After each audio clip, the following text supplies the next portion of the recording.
Bismillahirrahmanirrahim. Nahmaduhu wa nusalli wa nusallimu ala rasulihil karim. Amma ba'd. Sekarang malfuzat Hadraji Maulana Sa'ad mengenai masalah sholat. Ya. Ini malfuzat yang kedua. Beliau mengatakan,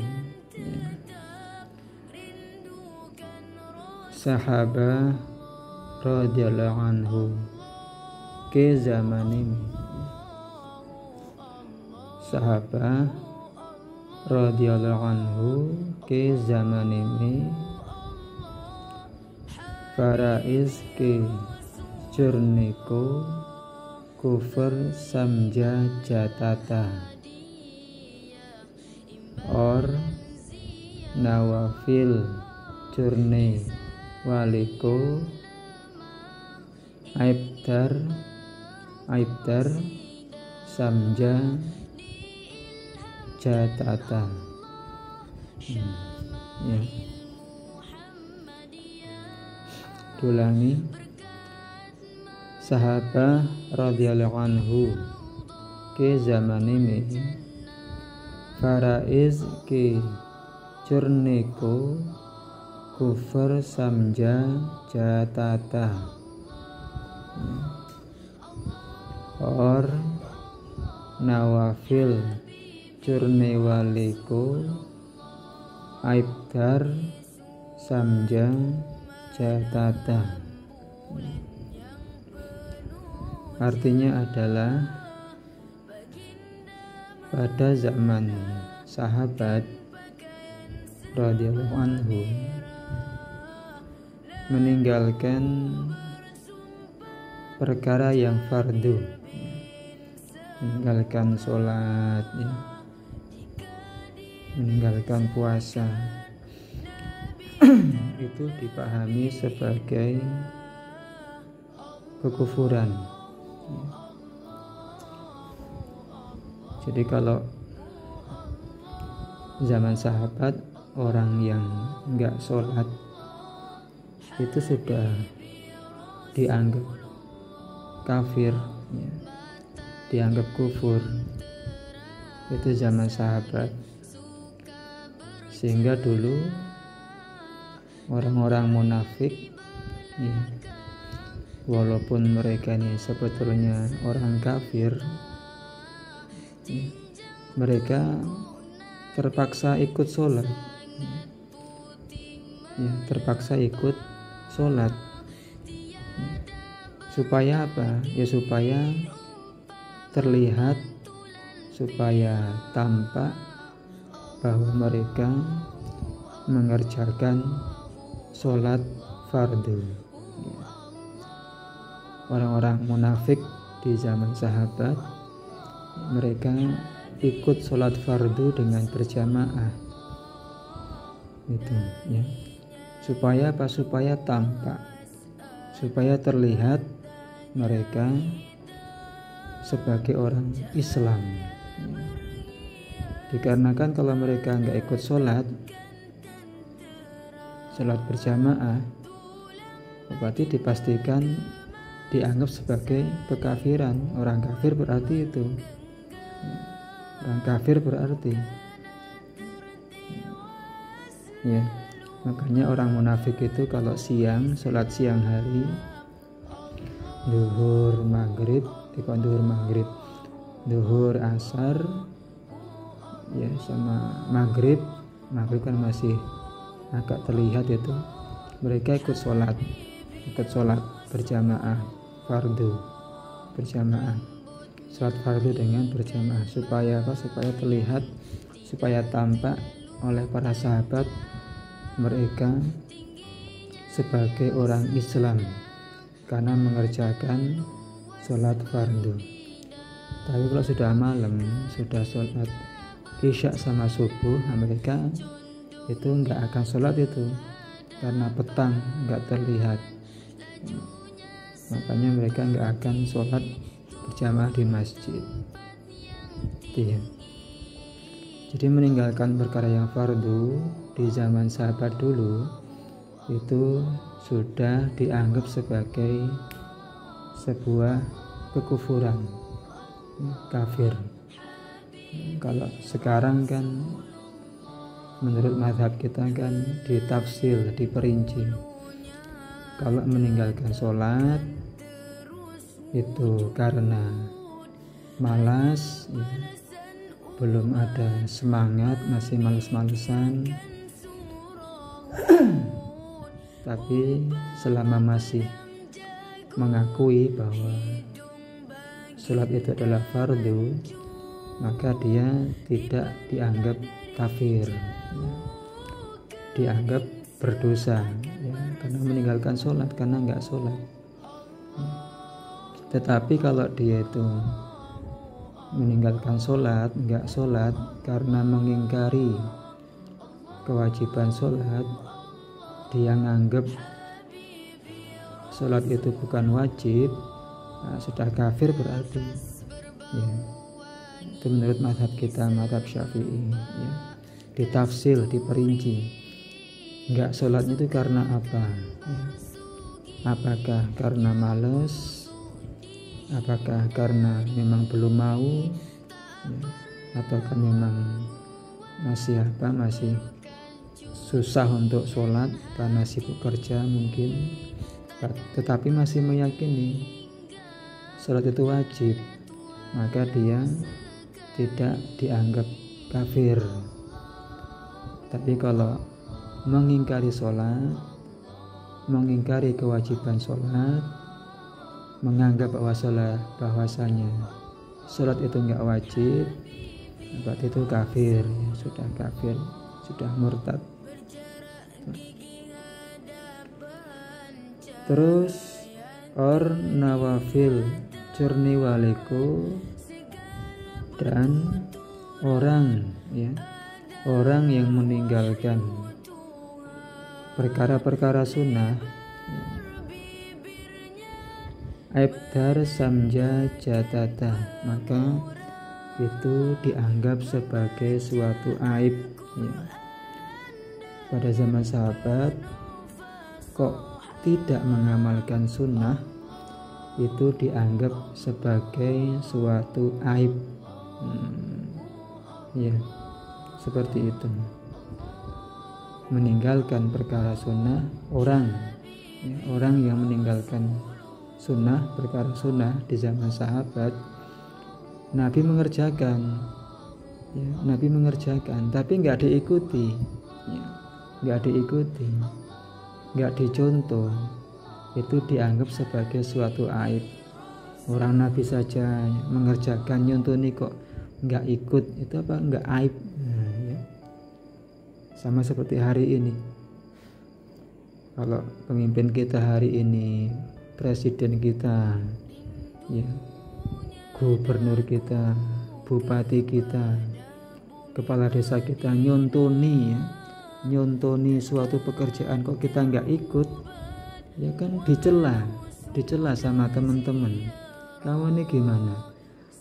Dicontoni sama pemimpin kok nggak ikut, ya kan dicela, ya, dianggap aib. Sama, ya. Zaman sahabat dulu nggak ikut sunnah itu aib. Orang Nabi nyontoni kok nggak ikut. Nah, kita pun juga belajar, ya, belajar bagaimana kita mengamalkan sunnah, ikut contohnya Kanjeng Nabi, ya. Nah, sekarang belajar bahasa Urdunya. Sahabah artinya sahabat, ya, radhiyallahu anhu. Ke itu adalah idhofah, sama, ya, seperti yang sudah-sudah. Ke adalah idhofah untuk jamak. Cuma di situ adalah menggunakan ke dikarenakan disandarkan dengan kata-kata zamane, ya. Zamane. sehingga menyesuaikan idhofahnya itu ke zamane me. Zamani ya zaman, me artinya adalah di. Itu ada dalam pelajaran ke-6. Teman-teman bisa lihat pelajaran ke-6. Nah ya, itu yang ini ya. Pelajaran ke-6 itu bisa dilihat bukunya ya, ini sudah bola balik ya. Ada bukunya, bisa dilihat sendiri. Berarti sahabah ke zamane me. Nah, berarti kalau sahabah ke zamane itu artinya zaman sahabat. Sahabat-sahabat artinya ke idhofah, zamane zaman. Sahabah ke zamane berarti zaman sahabat. Me artinya di. Sahabah ke zamane me berarti di zaman sahabat, pada zaman sahabat. Faraiz artinya ya perkara-perkara fardu. Perkara-perkara fardu. Ke ini juga sama idhofah. Curne ya. Yang ini curne ya. Curne itu asalnya dari corna ya. Corna itu artinya meninggalkan ya. Artinya meninggalkan. Berarti faraiz ke curne, meninggalkan perkara-perkara fardu. Faraiz itu jamak ya. Mufradnya farz, satu fardu. Kalau faraiz berarti jamak, fardu ya. Faraiz ke curne, ko. Nah, ada ko di sini ya. Ko ini menunjukkan objek, suatu kalimat kalau diikuti dengan ko itu menjadi objek. Berarti faraiz ke curne ko meninggalkan perkara-perkara fardu bisa jadi objek. Kufur samja jatata. Nah, kufur ya. Samja jatata itu artinya dipahami. Samja artinya memahami, memahamkan, paham. Nah, di situ diikuti dengan jatata. Jatata itu merupakan bentuk fi'il majhul. Nah, kita buka fi'il majhul itu ada di pelajaran ke-14. Pelajaran ke-14 yaitu fi'il majhul, kata kerja pasif, halaman 94. 94 ini tuh, kelihatan enggak? Nah, itu ya. Fi'il majhul kata kerja pasif. Di situ keterangannya, fi'il ada dua, maklum dan majhul. Maklum sudah dibahas, sekarang bahas majhul. Gimana caranya? Yaitu merubah kata dasar menjadi bentuk fi'il madhi, lalu menambahkan jana atau perubahannya ya. Nah, ini samja ini itu bentuk fi'il, bentuk masdarnya ya samjana atau samajna. Samjana memahamkan ya, dipahamkan, dipahami, samjana. Nah, diubah menjadi fi'il madhi, menjadi samja.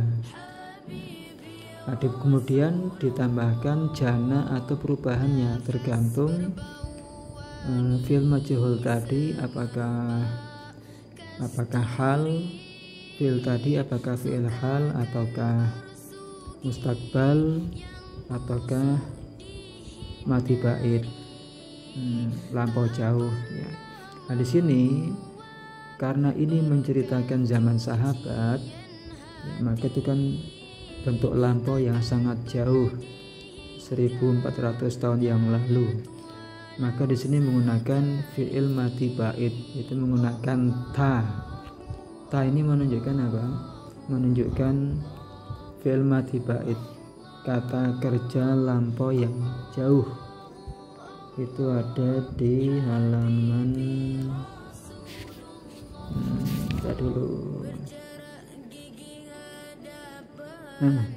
halaman 81. Halaman 81 pelajaran ke-12, fi'il madi ba'id, kata kerja ba'id itu jauh. Halaman 81, kita buka halaman 81. Ini dia 81 ya. Tuh. Dengan apa? Yaitu dengan menambahkan kata tatite ini. Me ayatha ini ya. Ham aite. Nah, itu sama. Jadi ditambah seperti ini. Nah, di sini pun sama. Nah, dia menggunakan ini ta. Nah, ta itu samja jatata, ini menunjukkan fi'il madi ba'id yang jauh, zaman sahabat 1400 tahun yang lalu. Sehingga samja jatata ini adalah fi'il majhul yang madi ba'id, pasif yang lampau yang sangat jauh, sehingga artinya dipahami. Tapi dipahami itu dulu ketika zaman sahabat itu ya, tuh ya, itu arti bahasa pembahasan mengenai bahasa Urdunya ya. Jadi artinya di zaman sahabat ya, meninggalkan perkara-perkara yang fardu dipahami sebagai kekufuran ya. Tuh artinya itu yang bawah, dan meninggalkan, dan orangnya wali, di sini ada wali berarti orangnya ya, orangnya yang meninggalkan perkara sunnah zaman sahabat dulu itu dianggap sebagai sebuah aib. Orang Nabi nyontoni kok nggak ikut, sama seperti tadi orang bupati, Pak Lurah nyontoni kepada rakyatnya, kok rakyatnya nggak nyontoh, ini kan jadi omongan, jadi omongan tetangga, itu nggak nyontoh Pak Lurah itu jadi aib. Nah, kan seperti itu ya. Mudah-mudahan mudah dipahami ya, insyaallah. Semoga bermanfaat. Subhanallah wa bihamdihi, subhanaka Allahumma wa bihamdika, asyhadu an la ilaha illa anta, astaghfiruka wa atubu ilaik.